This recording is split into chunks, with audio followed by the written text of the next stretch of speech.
Quilge's been hitting the gym, and he's pretty badass, but my favorite thing about this episode has got to be the debut of Best Girl of Bleach, Bombietta Basterbine.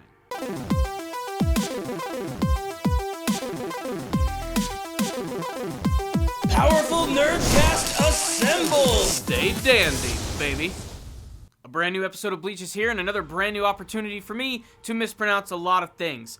Volstandig, I think is how you're supposed to say it, but in the subtitles of this episode, it goes with the whole English manga translation, which is Volstandish, or Volsterndick, or I suck at this. And I've been so used to saying Volstandig for years, so that's what I'm gonna say for this review right here. The latest episode of Bleach, the 1,000-Year Blood War. A really awesome episode where we finally got to see Quilge go through a really cool transformation sequence, not once, but twice, revealing the Volstandig abilities of the Quincy, which is to say they've gotten rid of what Ishida did back in the past, the prepare to fuck up this pronunciation, let's steal. Of course, while that move was really cool and flashy and super powerful, it was kind of like a one-time use ability, but now this brand new group of Quincy have acquired the Volstandig, which is like an upgraded version of that. Essentially, it's a no strings attached kind of ability. It just powers them up to a crazy degree, and it gives them these really weird, crazy, angelic-like wings.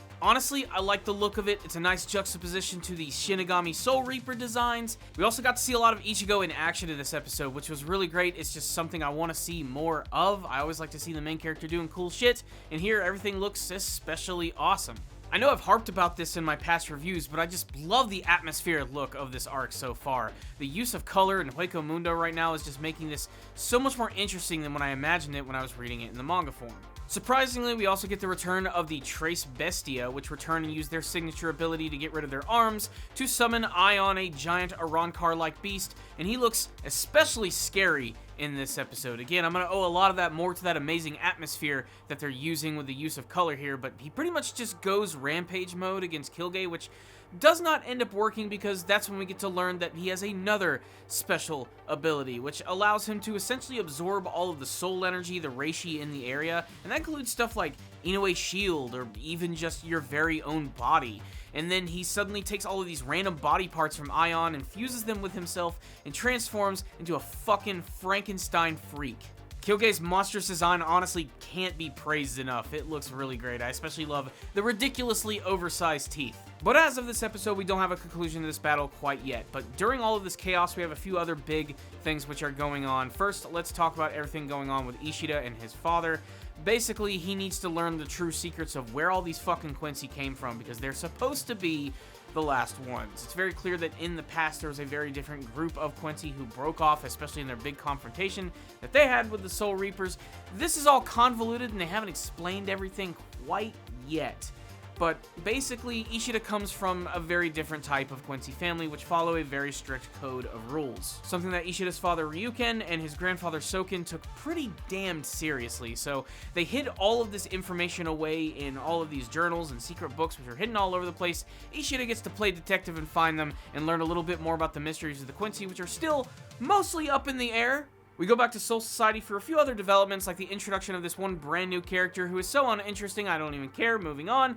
And then we go on to Yamamoto, and he has this really great, I'm gonna say the most passive-aggressive argument with Kurotsuchi, and it's just really satisfying because Yamamoto is just getting grilled here by this fucking Frieza-looking motherfucker. It really shows how devastating all of this is to Soul Society, as we are reminded why they're battling in the first place, and overall it comes to balance, and it seems like the Quincy's themselves are trying to either upset that or change something completely. But basically, this is Yamamoto at his lowest. This is Soul Society in its worst period. But now their most fierce enemy is here. They've knocked at their doorstep. They've knocked the door down.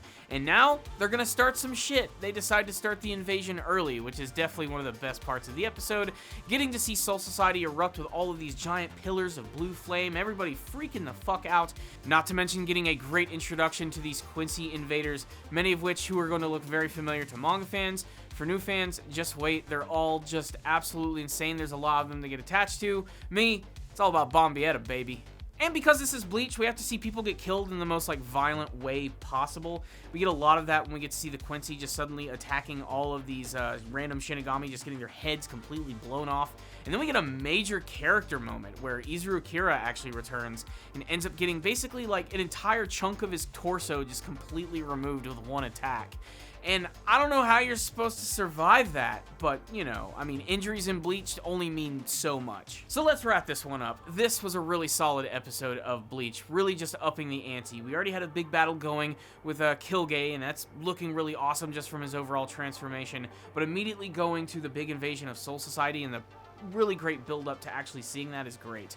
There's tons of other smaller moments too, like Urahara and Pesh actually finding Dando Chaka if you want a few seconds of your life sucked away. There's also the appearance of some characters that I can't believe it took them that long to see them in this season. We get characters like Rukia and Renji and all that other good stuff. They might have been in the background, but they're finally getting some freaking dialogue here, and that's really good. Essentially, everything's about to erupt into chaos, and I cannot wait to see it unfold. So this episode for me was another 4 out of 5.